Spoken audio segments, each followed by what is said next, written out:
Oke, pertama-tama Bapak Ibu selamat datang di malam kesaksian bersama Kita Bisa. Hari ini adalah hari yang spesial untuk Pak Cip dan Bu Hedi. Bagi mereka yang berasal dari luar Ngagel, tadi ada beberapa teman yang dari luar.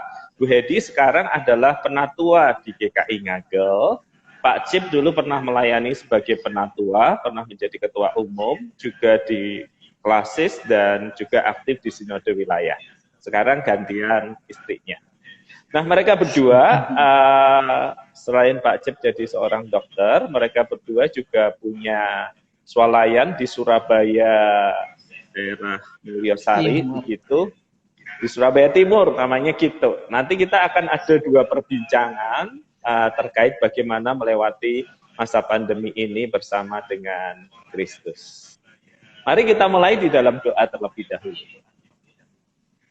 Tuhan, kami bersyukur pada malam hari ini kami boleh ada dan melakukan percakapan atau perbincangan ini. Kiranya apa yang kami percakapkan, apa yang kami perbincangkan berguna bagi orang-orang yang melihat dan menyaksikan program ini. Berbicaralah kepada kami lewat kesaksian yang ada, di dalam nama Kristus kami berdoa. Amin. Amin. Yes, Bapak Ibu, ada dua babak dalam percakapan ini. Yang pertama terkait dengan pekerjaan dan yang kedua nanti terkait dengan kehidupan pribadi. Siapa saja boleh menjawab pertanyaan saya, baik Pak Cip maupun Bu Hedi ya. Silahkan ucapan selamatnya ditaruh di bagian komen. Mereka berdua ulang tahun pernikahan yang ke-38, betul ya? Oke, silakan ucapannya, pertanyaannya boleh ditanya di situ. Pertanyaan pertama untuk percakapan ini adalah, Bapak Ibu beberapa waktu yang lalu ketika masa pandemi ini berlangsung, kami mendengar kabar, kami membaca kabar bahwa swalayan yang Bapak Ibu kelola itu diberitakan salah satu karyawannya ada yang positif COVID-19 pada waktu itu ya. Nah, sekarang peristiwa itu sudah berlalu, tetapi bisakah Bapak Ibu bercerita dari perspektif Bapak Ibu ya, apa yang sebenarnya terjadi pada waktu itu? Silahkan Bapak atau Ibu. Ibu jangan mainan HP ya kalau Bapak bicara ya, HP-nya taruh aja. Ya, selamat malam Bapak Ibu semuanya yang mengikuti acara pada malam hari ini. Awalnya tanggal 11 Mei ada petugas puskesmas datang ke toko kami yang menyatakan bahwa ada seorang karyawan kami yang menderita COVID-19. Oleh karena itu, petugas puskesmas itu mengatakan kepada karyawan kami yang sebagai store manager bahwa kami diwajibkan untuk melakukan swab test pada semua karyawan. Pada saat itu kami kaget, karena yang kami tahu protokolnya tidak demikian, bukan dilakukan swab test, yang kami tahu ada dilakukan rapid test. Dalam kebingungan seperti itu, kami berusaha untuk cari informasi yang sesungguhnya bagaimana. Tiba-tiba tanggal 12, kalau tidak salah, petugas puskesmas itu datang lagi menyampaikan bahwa karyawan semua wajib dilakukan rapid test. Pak, karyawan di Kito itu ada berapa sih Pak? Berapa banyak Pak? Supaya kita dapat gambaran gitu ya. Ada 50. Ada 50-an ya, oke. Iya. Silakan Pak. Karena itu kami merencanakan tanggal 13 untuk dilakukan rapid test. Karena pada waktu itu rapid test masih harga mahal, dan akhirnya kami dapat menghubungi Waluyo Jati untuk melakukan rapid test itu secara serentak. pada tanggal 13 pagi supaya pada hari itu semua selesai. Iya. Tanpa sepengetahuan kami, petugas pemerintah sekitar dan RT, RW, lurah, camat, kepala puskesmas, Satpol PP, Babinsa, dan kepolisian datang ke toko kami, menyampaikan hal itu, menganjurkan untuk dilakukan rapid test. Padahal kami sudah menyampaikan kepada puskesmas bahwa pada tanggal 13 itu kami akan melakukan. Pada waktu itu tanggal 13 Mei kejadiannya, pada hari itu pula pendapatan kami sebelumnya sudah menurun 40%. Iya, ini yang juga saya mau tanyakan, Pak. Waktu itu sebelum itu kan saya sempat ke situ kan rame gitu ya, malah lebih rame. Gitu. Setelah berita itu penghasilannya turun berapa persen tadi, Pak? Silakan.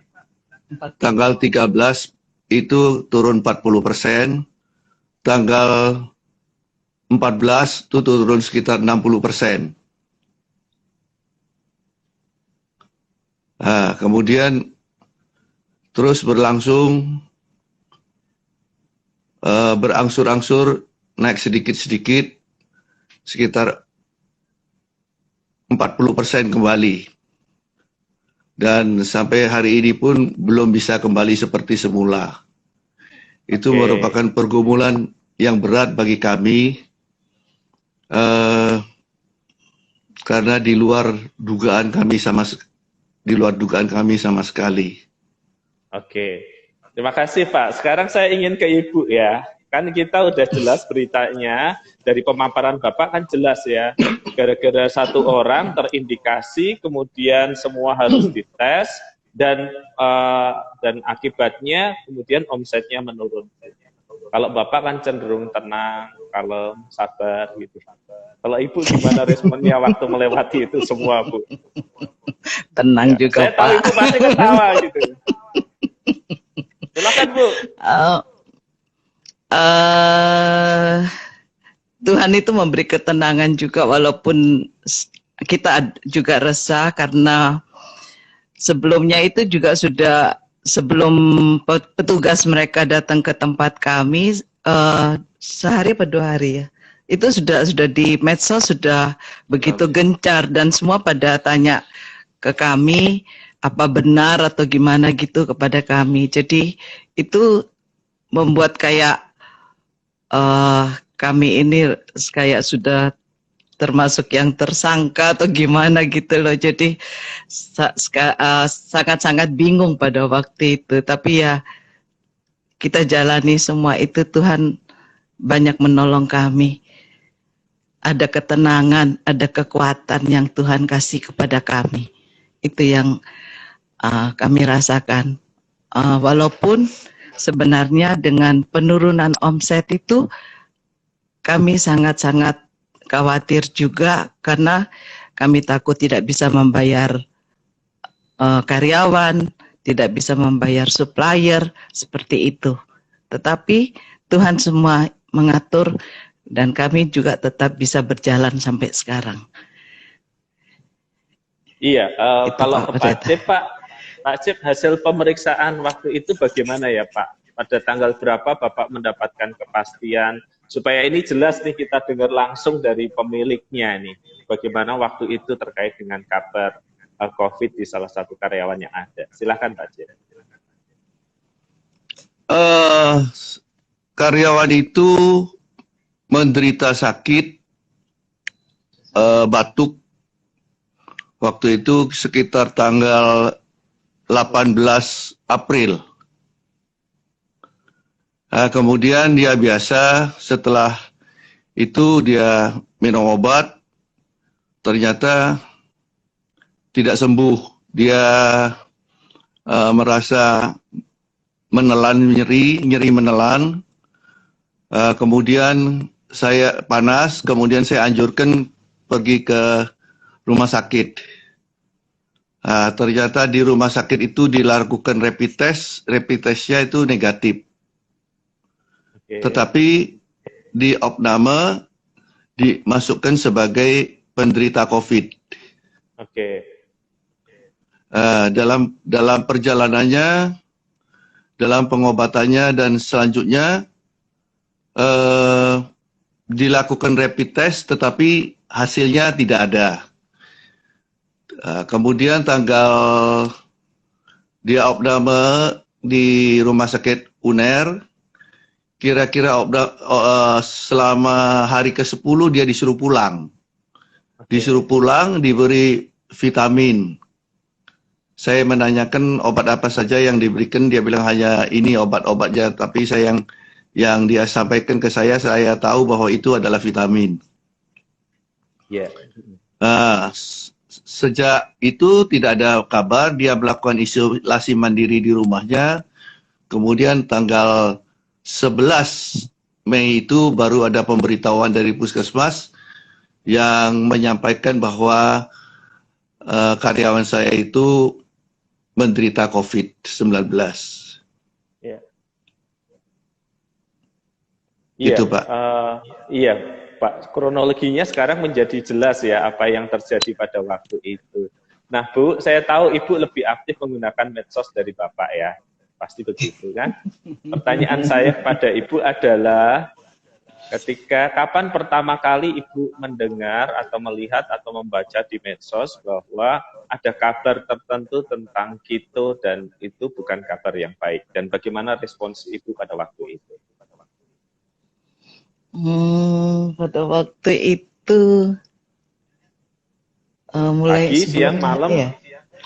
Malam Pak. Waktu itu malam, ya beberapa teman yang dari Suterejo, dari mana mereka mendapat WA seperti itu, mereka menanyakan ke saya dan kami menjelaskan apa kronologis yang terjadi di tempat kami seperti itu. Jadi kan beberapa teman tuh mempercayai apa yang kami sampaikan bahwa karyawan itu sudah melewati masa inkubasi yang tidak seharusnya tidak berdampak harusnya kepada area keto seperti itu, gitu Pak Pendeta. Gimana sih Bu ekspresi Ibu pertama kali ketika membaca kabar itu? Bengong Pak. Bengong. Ibu itu kalau bengong gimana? Kalau Ibu ketawa saya bisa bayangin, tapi Ibu bengong itu saya nggak bisa bayangin. Kalau Bapak bengong saya bisa bayangin. Tapi kalau Ibu yang bengong saya nggak ngerti gimana itu. Salahnya Bapak Pendeta nggak ada di sini sih. Bu, ya bengong Pak. Ya. Di saat seperti itu kan pasti kepikir, jangan-jangan ada orang lain yang nggak suka yang menyebarkan kabar gimana begitu. Apakah Ibu mengalami yang kayak begitu? Bertanya-tanya ini dari mana sumbernya dan banyak hal, mengapa tahu-tahu jadi gaduh seperti ini? Iya Pak Pendeta, ya pasti kita berpikir siapa sih yang melakukan hal-hal yang seperti ini terhadap kami. Ya cuma pada waktu itu hanya ada satu lagu yang membuat saya merasa dikuatkan, yaitu Tuhan yang Bela. Kan di lagu itu menyatakan bahwa walaupun 1000 tangan menarikmu ke bawah jatuh, tapi Tuhan akan mengangkat. Itu yang saya imani Pak, gitu. Oh, jadi lagu itu nanti yang Ibu mau nyanyikan ya? Tidak. Oh, lagu yang lain ya. Oke, kembali ke Bapak, Pak. Sekarang kembali ke Bapak. Pak, sebagai aktivis, sebagai anak Tuhan, melewati kabar yang tidak menyenangkan tentang tempat usaha Bapak, penurunan omset dan yang lainnya, apa yang Bapak pelajari tentang Tuhan melalui peristiwa? Kami manusia biasa, tentu tidak seperti di film-film cerita bahwa kita tangguh, tidak, kita rapuh. kita mengalami shock, iya. Selalu stres, iya, harus diakui. Pada saat-saat seperti itulah banyak teman-teman yang menguatkan kami melalui doa, melalui perbuatannya mereka. Banyak hamba Tuhan yang membantu kami. Saya yakin Pak Wahyu juga mendoakan kami. Ibu Pendeta Florida juga, Pak Simon Filantropa, Pak Joko Sugiarto, Pak Willy, bahkan mereka mencarikan jalan keluar kepada kami, dan banyak rekan-rekan kami, dokter yang juga membantu kami, menguatkan kami.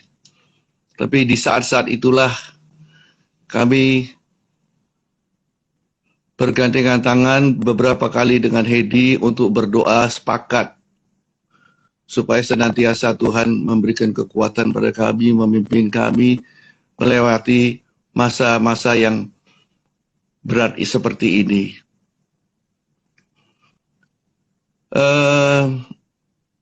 Kami pada waktu itu sangat berat sekali, terpukul sekali, karena kejadian itu tanggal 13, tanggal 14, cucu kami lahir dalam keadaan prematur.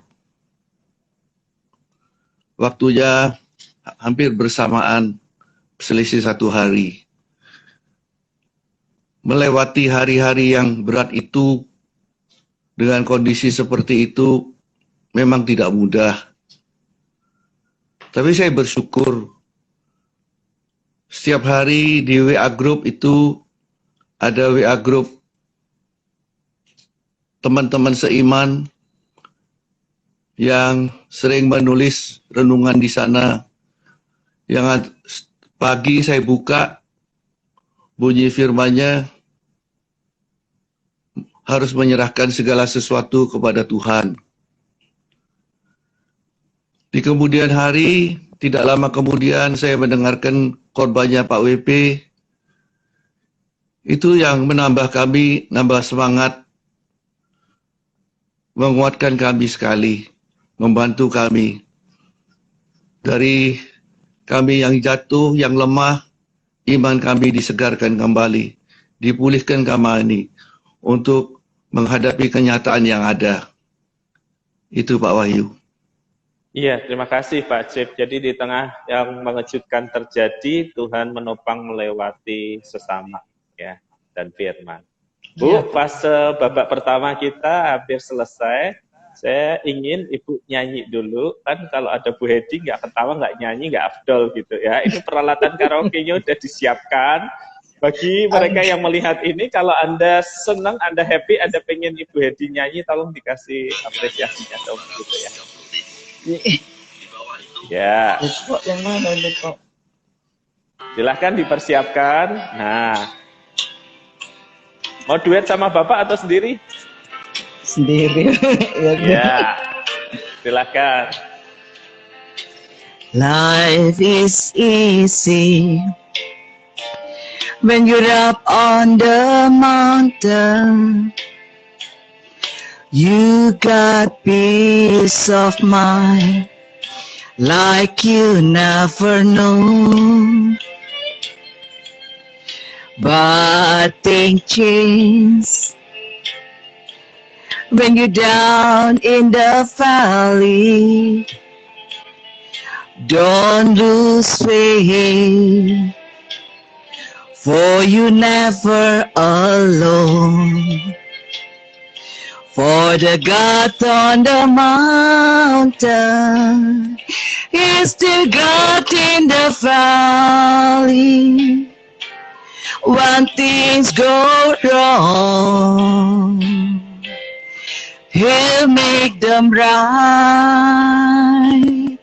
And the God of the good time. It's still God in the bad time. The God of the day is still God in the night. You talk of faith when you drop in the mountain. Talk comes so easy when life as it does. But down in the valley,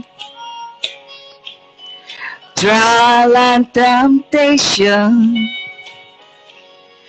that's where your faith it's really put to the test.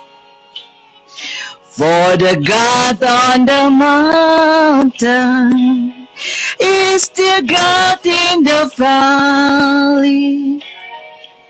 When things go wrong, He'll make them right.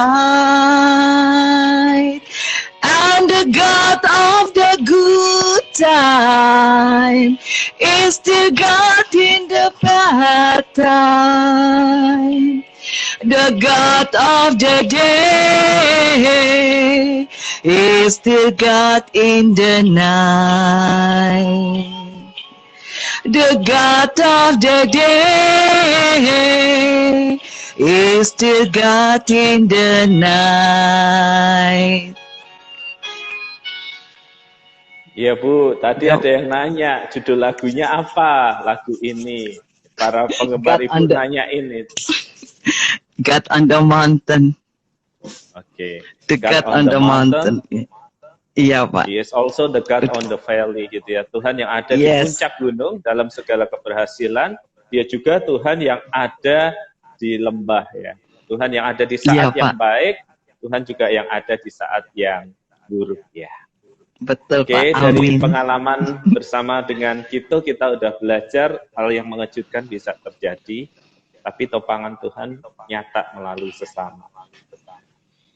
Nah sekarang pertanyaan saya untuk bagian yang kedua ke Pak Jeb ya. Pak, Bapak adalah seorang dokter sekian puluh tahun. Apa yang Bapak rasakan ketika mendengar kabar bahwa cucu Bapak lahir prematur ya? Bagi Bapak Ibu yang belum tahu, ini cucu dari Apok ya. Oke, apa yang Bapak rasakan pada saat itu? Silakan Pak. Ya, pada saat kami mendapat informasi bahwa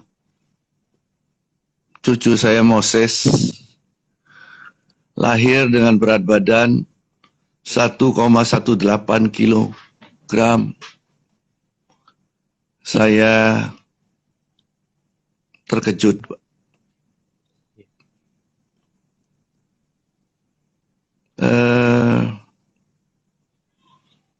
Tetapi yang mengembirakan pada saya, karena waktu saya mengunjungi di rumah sakit, bertemu dengan Dr. Mona, saya menanyakan Apgar skornya berapa. Dr. Mona mengatakan sekitar 89.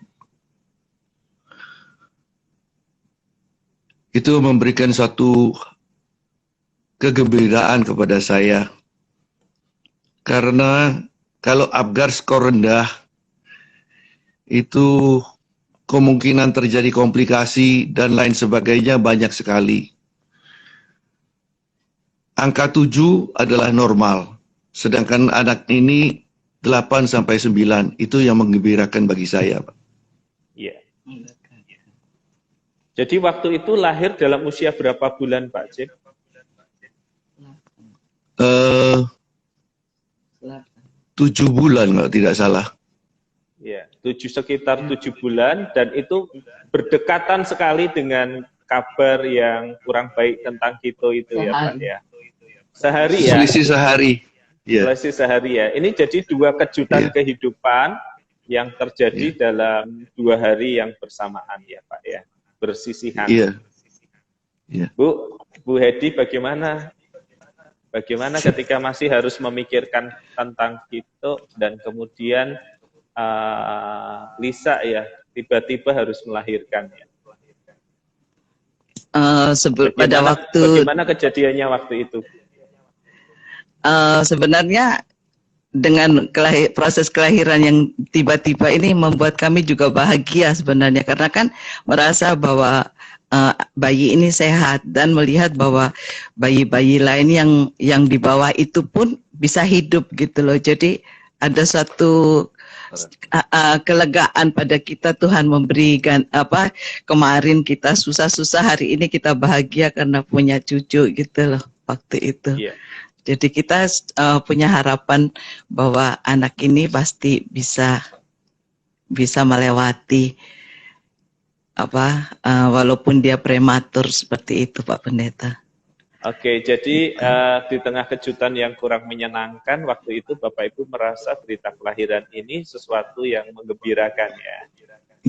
Iya. Oke, sebentar. Kalau rekan-rekan ada pertanyaan dan yang lainnya silahkan tuliskan di kolom komen, nanti saya akan memeriksanya. Terus setelah berita kelahiran itu, bagaimana progres selanjutnya atau proses selanjutnya terkait dengan Moses? Silahkan Bu, atau nanti Bapak juga boleh. Iya, berjalan 5 hari itu kemudian terjadi komplikasi ya. Iya. Selama hari pertama sampai hari ke-7, hari ke-6 tidak ada masalah, berjalan dengan baik, semuanya oke. Tiba-tiba hari ke-7 diberitakan panas. Sesudah itu sesak napas dan seterusnya harus menjalani operasi. Ini operasi terkait apa, Pak? Supaya kami bisa lebih paham, Pak. Mengapa bayi sekecil itu harus dioperasi ya, Pak ya? Karena perutnya kembung, diduga ada saluran pencernaan yang lubang, sehingga harus segera dioperasi, lambungnya harus segera dioperasi. Itu pada waktu itulah kami tegang sekali, karena ketika kami ingin tahu apa kausanya, penyebabnya, dugaan kami awalnya itu adalah gangguan pada usus yang dikatakan necrotizing enterocolitis, yang merupakan autoimmune disease, penyakit autoimun. Oleh karena itu saya konsultasikan kepada teman-teman saya dokter anak. Dokter anak itu mengatakan kepada saya kemungkinan itu. Lalu teman kami menyuruh saya untuk berkonsultasi dengan profesor ahli bedah anak di UNER, dosen di UNER. Saya dikenalkan dan saya berbicara dengan beliau. Beliau memberikan penjelasan yang rinci sekali. Beliau mengatakan bahwa kemungkinan ini adalah necrotizing enterocolitis. Saya tanya bagaimana prognosisnya. Dia bilang dijalani operasi itu kemungkinan berhasil 50%.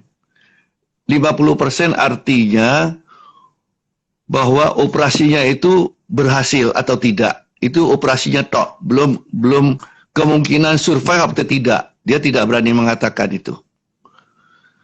Kemudian dari kata-katanya itu lebih lanjut, dia dengan bahasa yang halus sekali, sesungguhnya prognosisnya jelek sekali. Oleh karena itu, kami menyampaikan kepada Apok dan Lisa berita tentang hal itu. Kami mengatakan bahwa kami serahkan sepenuhnya kepada kalian. Kalian bergumul dalam doa apakah perlu dilakukan operasi atau tidak. Mereka memutuskan untuk dilakukan operasi. Ternyata hasil operasi mengatakan bukan intronizing, bukan.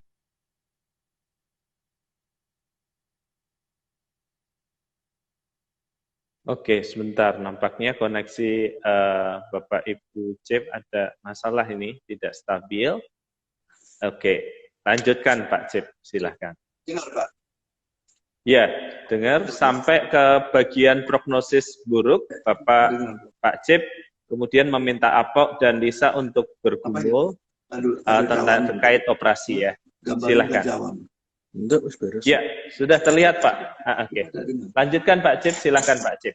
Sampai Bapak menyerahkan kepada Apok dan Lisa keputusannya. Ya, silahkan Pak.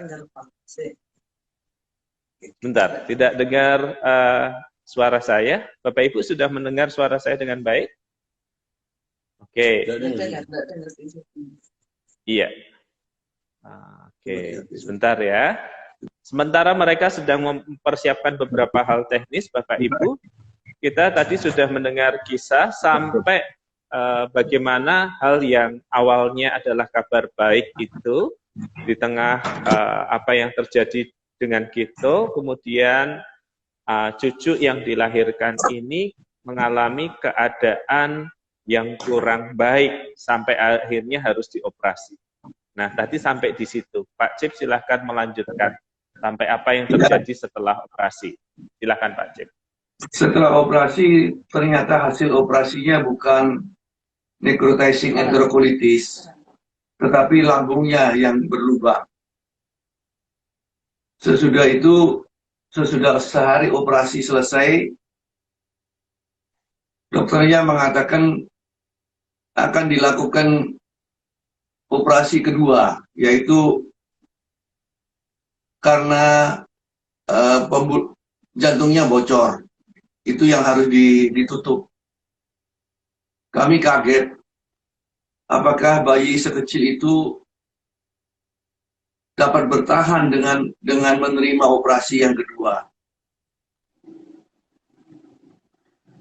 Di sanalah kami bergumul berat sekali.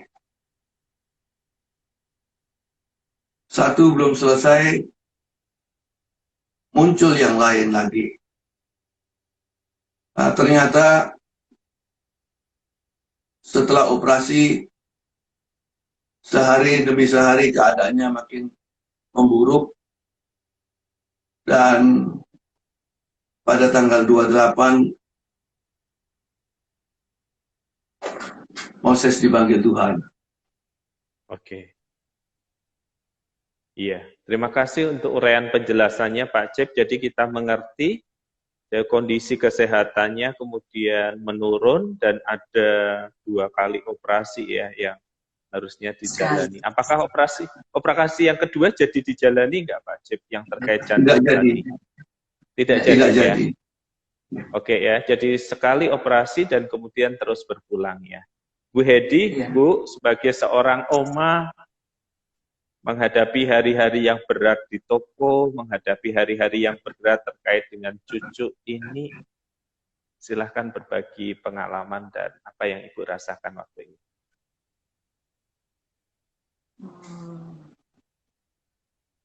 Hanya menyerahkan semua aja pada Tuhan, Pak. Soalnya saya sudah tidak bisa apa-apa. Hanya lagu Ajaib Tuhan itu yang saya selalu nyanyikan dalam hati, bahwa saya tidak punya kekuatan apa-apa untuk menghadapi semua ini. Hanya Tuhan yang dapat menolong saya. Itu aja, Pak. Lagu Ajaib Tuhan yang mana sih, Bu? Tanpa iringan Ibu bisa nyanyikan ya? Atau sudah disiapkan iringannya? Pokoknya enggak Bu Hedi lah. Silahkan dinyanyikan Bu, supaya kita bisa mengerti lagu yang memberi kekuatan bagi Ibu di saat-saat seperti itu tuh yang kayak apa? Masih ada mujizat.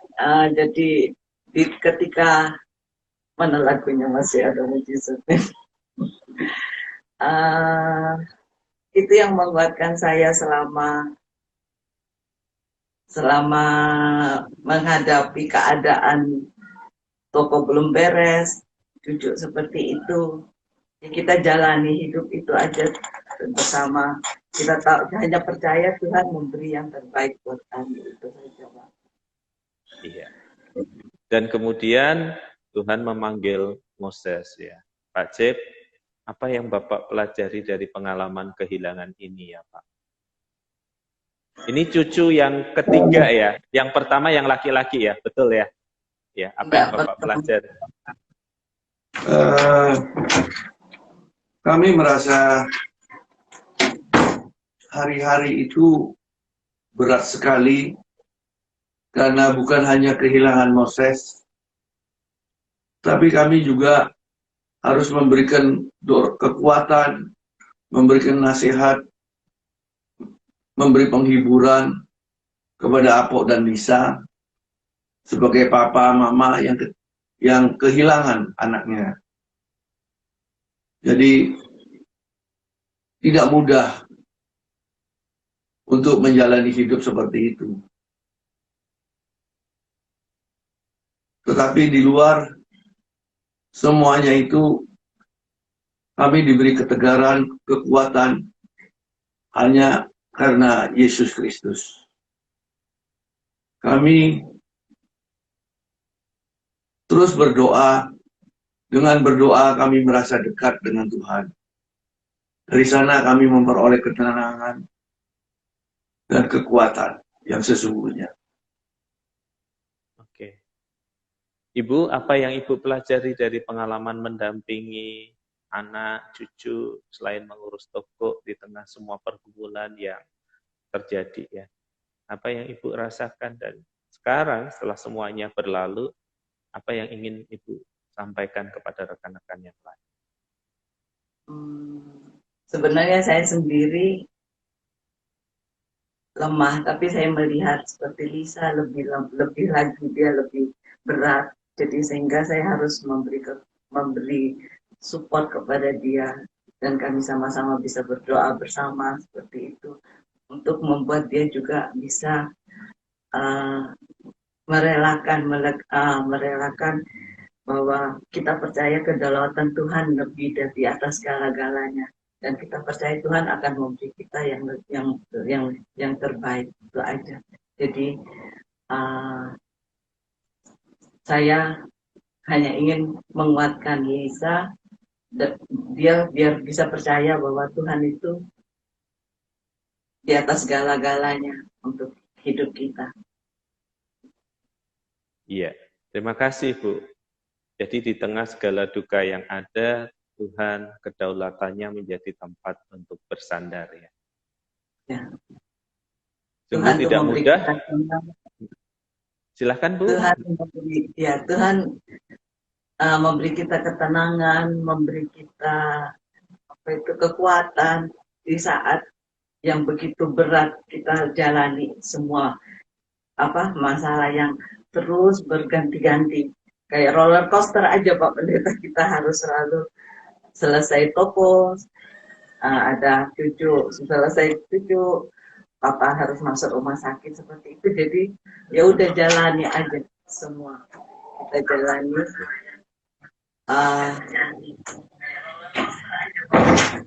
Jalani aja kehidupan ini bersama Tuhan seperti itu. Oke. Nah, ini segmen terakhir, segmen bonus karena Bapak Ibu berulang tahun pernikahan ke-38. Satu pertanyaan harus dijawab berdua bergantian. Ya. Pertanyaannya di segmen terakhir ini, segmen bonus ini adalah Bapak Ibu sudah menjalani pernikahan 38 tahun. Dan mereka semua tahu menikah itu tidak mudah, apalagi selama 38 tahun.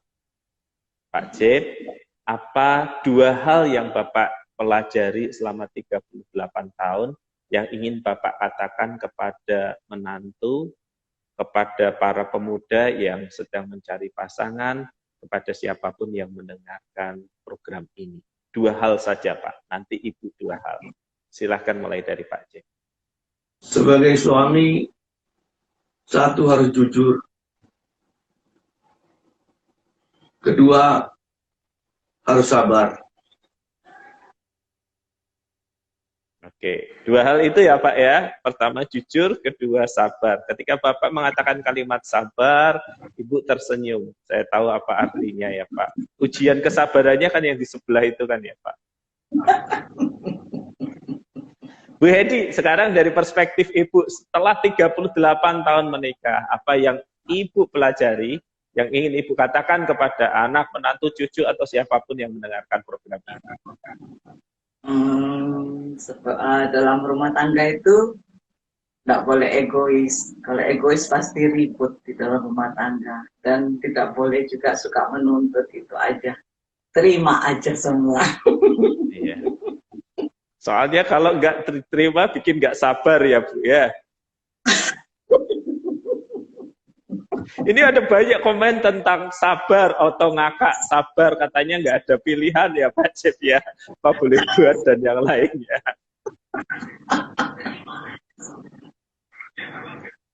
Nah, Bapak Ibu kan sudah sekian lama aktif di gereja sebagai aktivis dan yang lainnya, khususnya di GKI Ngagel. Pesan Bapak Ibu sebagai aktivis yang juga dari remaja, pemuda sudah di GKI Ngagel, Bu Hedi kan begitu, Pak Cip menyusul kemudian. Apa yang ingin Bapak Ibu katakan kepada anggota jemaat dan simpatisan GKI Ngagel? Silahkan Pak Cip dan kemudian Ibu ya. Saya mencoba mempelajari beberapa denominasi. Saya merasa bagi saya yang terbaik ajarannya adalah GKI. Karena di GKI iman dan rasio itu berjalan seimbang. Dan sepanjang hidup kita harus selalu bersandar kepada Tuhan Yesus. Oke. Itu aja Pak. Iya, Ibu yang sudah menanti dengan sabar, apa yang ingin Ibu katakan? Ibu kan sudah dari remaja ya di GKI Ngagel ya, sampai saat ini dan sekarang berjabatan penatua. Apa yang Ibu pelajari yang ingin sampaikan dalam perjalanan yang panjang ini untuk anggota dan simpatisan GKI Ngagel? Saya memilih GKI Ngagel dan saya tidak pernah kepingin pindah kemana-mana karena sudah merasa at home di sana. Walaupun di sana kita sempat ribut, sempat apa, tapi itu satu keluarga yang saya rasakan menjadi at home buat saya. Oke, mau nyanyi lagi? Rasanya Bapak masih sabar kok untuk mendengarkan kok. Bu, saya nggak tahu ya kenapa di kolom komen itu kata sabar itu berkali-kali dikatakan oleh teman-teman gitu ya. Tadi kan Pak Cip yang pertama mengatakannya, ini teman-teman banyak mengatakan berkomentar tentang sabar, sabar, sabar, sabar gitu. Seolah-olah Pak Cip itu harus bersabar karena Ibu. Padahal yang terjadi menurut saya bisa sebaliknya kan ya. Betul ya Bu ya? Iya Pak, saya yang sabar Pak. Oh iya kan? Ya. Oke, sebelum mereka mulai saling memperebutkan siapa yang sabar atau enggak, kita akhiri 3 segmen kita ya. Bapak Ibu ya, yang kita pelajari adalah suka dan duka bergantian. Kita nggak bisa menduga apa yang kita dulu harapkan sebagai sebuah sukacita yang menambal duka cita itu ternyata bisa menjadi duka yang lebih besar. Tetapi Tuhan bekerja melalui firman-Nya lewat teman-teman, dan kalau untuk orang-orang seperti Bu Hedi melalui pujian-pujian yang memberi kekuatan. Terima kasih ya Pak Cip dan Bu Hedi, selamat ulang tahun pernikahan ke-38. Terima kasih untuk segala pelayanan dan kontribusinya di GKI Ngagel. Bapak Ibu, tolong beri aplaus untuk mereka, gunakan tanda love atau komen tertentu untuk mereka ya. Mari kita berdoa dulu untuk mereka ya. Mari kita berdoa. Tuhan Yesus, terima kasih untuk Pak Cip dan Bu Hedi untuk pelayanan mereka bersama. Terima kasih. Mereka telah melewati suka dan duka pada kehidupan bersama dengan Kristus, dan Kristus menopang melalui firman, melalui persekutuan saudara seiman, melalui pujian yang dinyanyikan, kami berterima kasih. Kami berdoa untuk usaha mereka di Quito dan juga di tempat yang lain. Kami berdoa untuk anak, menantu, cucu, biarlah semua ada di dalam kasih, kemurahan, dan pemeliharaan Tuhan. Terima kasih ya Tuhan, malam hari ini kami belajar di tengah pandemi yang terus terjadi, Engkau sungguh hadir, Engkau berkarya melewati suka dan duka. Engkau Allah yang ada di atas gunung, Engkau juga Allah yang di lembah. Engkau Allah di saat terang, Engkau juga ada saat kami harus menjalani jalan-jalan yang gelap. Engkau Allah di saat semua kebaikan itu bisa kami rasakan, Engkau Allah juga bahkan di saat hal-hal buruk yang harus kami jalani. Terima kasih untuk Pak Cip dan Bu Hedi. Kami juga berdoa bagi setiap orang, kiranya kasih kemurahan dari Bapa, cinta Tuhan Yesus Kristus, dan sukacita dan damai Roh Kudus menyertai mereka sekalian. Amin. Amin. Terima kasih Bapak Ibu untuk semuanya, untuk kesaksiannya. Mungkin nanti saya akan menghubungi Anton untuk mengontak Bapak Ibu untuk direkam penggalan kesaksiannya. Terima kasih juga untuk setiap orang yang boleh hadir bersama-sama. Tuhan memberkati. Bapak Ibu, saya matikan ya layarnya. Terima kasih untuk Apo yang sudah membantu semuanya. Pak Cip, Bu Hedi, terima kasih. Sampai ketemu ya. Mari sampai ketemu. Ya, begitu Bapak Ibu, kesaksian malam kesaksian hari ini, dan jangan lupa ikuti program-program selanjutnya pada setiap hari Rabu, Kamis, Jumat. Follow akun Instagram GKI Ngagel. Saya Pendeta Wahyu Pramudia, pamit dari Bapak Ibu, kiranya semua kesaksian tadi memberkati. Amin.